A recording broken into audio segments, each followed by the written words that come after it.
अस्सलाम वालेकुम second year, how are you? I hope you all are fine. बेटा, we are starting lecture number 14, ठीक है, chapter number 1 का, and that is all about the function of kidney and kidney problems and cures. ठीक है, इसमें first of all हम एक topic छोटा सा है, बिल्कुल माइनर सा, ठीक है, उसमें हम लोगों ने देखना है कि किडनी कौन कौन सा फंक्शन परफॉर्म करती है. आई थिंक जो कि पहले भी आप लोगों को पता है इस बारे में. ठीक है, हम लोग बड़ी डिटेल इसके बारे में पढ़ चुके हैं, नेफ्रॉन्स के बारे में, किडनी के बारे में. ठीक है, तो आगे वही टॉपिक्स जो हैं वो रिलेटेड टॉपिक्स ही आगे चल रहे हैं. ठीक है, उसके बाद हम लोगों ने किडनी प्रॉब्लम्स और क्योर्स को डिस्कस करना है. ठीक है, तो फर्स्ट ऑफ ऑल किडनी का फंक्शन क्या होता है. ठीक है, आप लोगों को पता है किडनी के दो ही इंपॉर्टेंट फंक्शन, एक है एक्सक्रीशन एंड सेकंड है osmoregulation.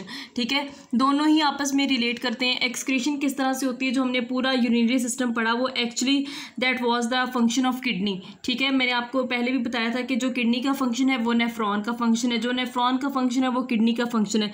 For example, if there comes a question, write the note on function of kidney, तो आप लोग उसमें फंक्शन ऑफ नेफ्रॉन भी लिख सकते हैं. ठीक है, और अगर क्वेश्चन आता है कि फंक्शन ऑफ नेफ्रॉन लिखें, तो आप लोग उसमें फंक्शन ऑफ किडनी भी लिख सकते हैं, बिकॉज दोनों एक ही हैं. ठीक है, रिलेट करते हैं आपस में. ठीक है, तो हमने पूरा यूरिनरी सिस्टम में यही पढ़ा था कि इस एक्सक्रीशन किस तरह से किडनी के ज़रिए से होती है, क्योंकि नेफ्रॉन्स जो हैं these are the functional units of kidney. ठीक हो गया. नेक्स्ट है ऑस्मो रेगुलेशन.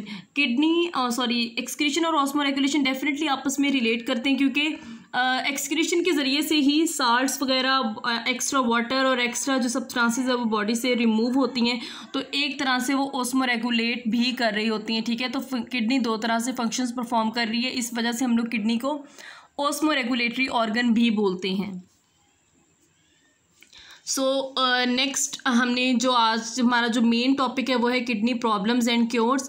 किडनी के क्या क्या प्रॉब्लम्स हैं, इसके डिसऑर्डर्स कौन कौन से हैं, डिजीज़ कौन कौन सी हैं. ठीक है, और उनके क्योर्स क्या क्या हैं, ये हम लोगों ने पढ़ना है. तो फर्स्ट ऑफ ऑल ये जो किडनी के प्रॉब्लम्स हैं ये किस तरह से आते हैं. ठीक है, unusual situations arise in the function of kidney by factors originating within the kidney और आउटसाइड. ठीक है, किडनी के अंदर या फिर किडनी के जो आउटर इन्वायरमेंट होता है वहाँ पे जब अनयूजुअल सिचुएशंस होती हैं, ठीक है, कुछ डिस्टर्बेंसेस हो जाते हैं, तो उस वजह से किडनी का जो है वो प्रॉब्लम्स होती हैं वो कॉज होती हैं. उसके अलावा किडनी की ये डिजीज़ भी, सीरियस डिजीज़ भी ये कॉज कर सकती हैं. अब फर्स्ट जो इसमें प्रॉब्लम आ जाती है किडनी के हवाले से अगर हम बात करें, तो उसमें है किडनी स्टोन्स. ठीक है, जो कि आप लोगों ने हम लोग जनरली भी इसको सुनते हैं, किडनी स्टोन्स क्या होते हैं.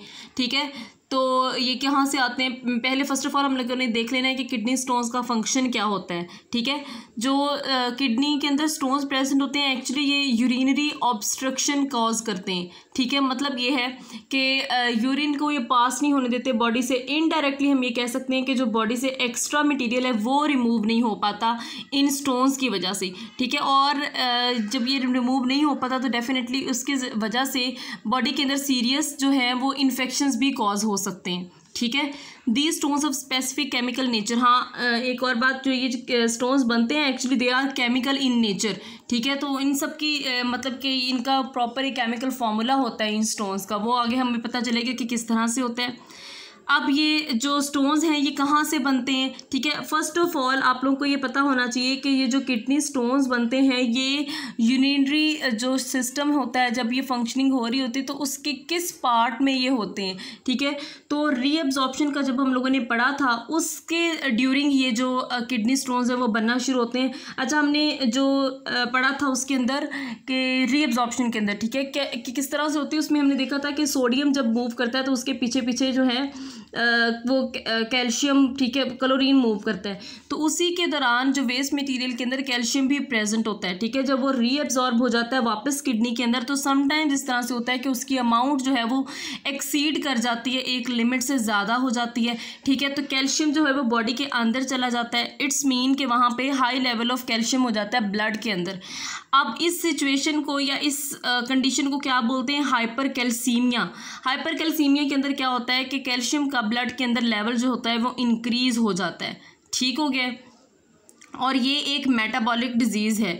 उसके बाद एक तो कैल्शियम का लेवल इंक्रीज़ हो गया। उसके बाद हम डिफरेंट जो ग्रीन वेजिटेबल्स लेते हैं और स्पेसिफिकली अगर हम लोग बात करें तो टमाटोज़ जो होते हैं, ठीक है, उसके जो ये हम लोग रफेज लेते हैं। रफेज बेटा किसको बोलते हैं? जो हम लोग ये छिलके वगैरह खा लेते हैं कुछ सब्जियों और फलों के, ठीक है, तो उनके अंदर ऑक्जेलेट एक केमिकल है वो प्रेजेंट होता है, ठीक है। तो जब हम लोग टमाटो के ज़्यादा अमाउंट यूज़ करना शुरू कर देते हैं तो उसके अंदर ऑक्जेलेट प्रेजेंट होता है जो कि किडनी स्टोन की फॉर्मेशन के अंदर कंट्रीब्यूटिंग फैक्टर है। अब ऑक्जेलेट की जब अमाउंट ज़्यादा होती है तो वो कैल्शियम के साथ मिलकर कैल्शियम ऑक्जेलेट बनाता है।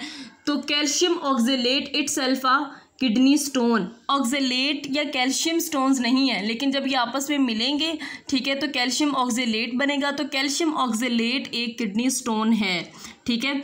अच्छा, वो जो डिजीज़ जिसके अंदर ऑक्जेलेट्स के लेवल ब्लड के अंदर ज़्यादा होते हैं उसको बोलते हैं हाइपर ऑक्जिलेरिया, ठीक हो गया।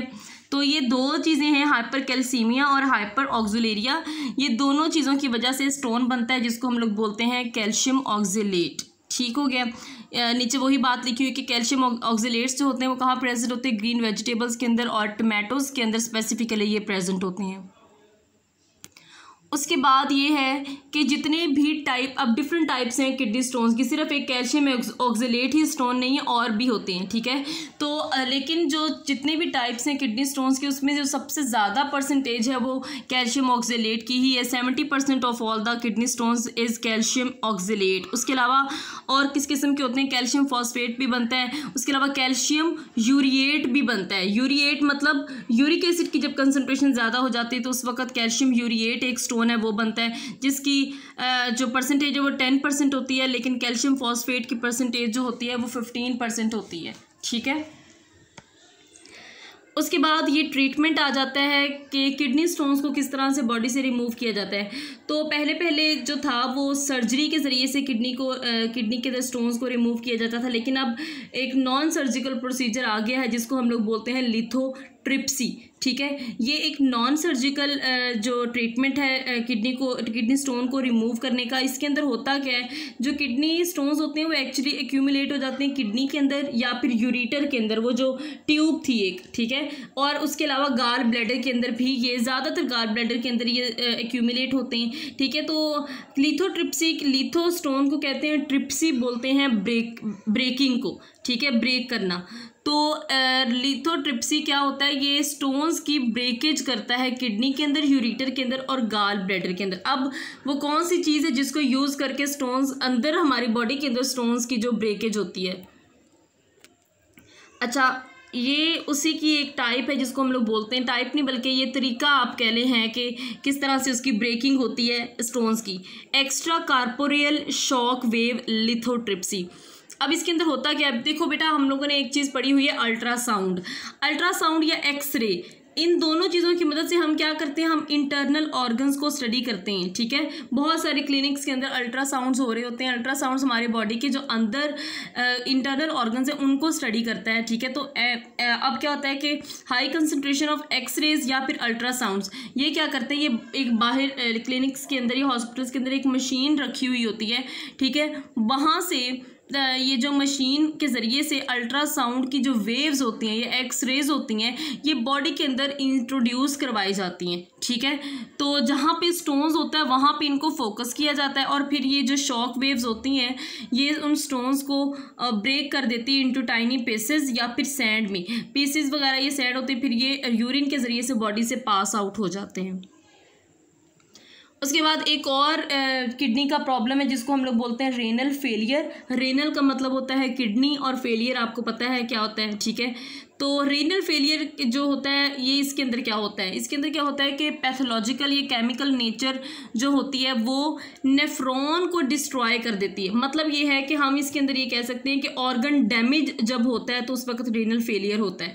पैथोलॉजिकल क्या होता है? पैथोलॉजिकल होता है कि फिजियोलॉजिकल या फिर मेंटल डिस्टर्बेंस जब किसी ऑर्गन के अंदर होती है। मतलब ये कि अगर किडनी के जो टिश्यूज़ हैं या सेल्स हैं वो ठीक तरह से काम नहीं कर रहे, उनकी फिजियोलॉजी के अंदर कोई डिस्टर्बेंस हुई है तो वह डायरेक्टली किडनी को नुकसान पहुंचाएगी। किडनी के अंदर जो उसके फंक्शनल यूनिट्स हैं नेफ्रॉन, उसके अंदर उसको वो नुकसान पहुंचाएगी। इट्स मीन कि जब कोई ऑर्गन डैमेज होता है तो उस वक्त हम लोग इसको कहते हैं कि पैथोलॉजिकल डैमेज है ये, या फिर किसी केमिकल नेचर की वजह से, ठीक है।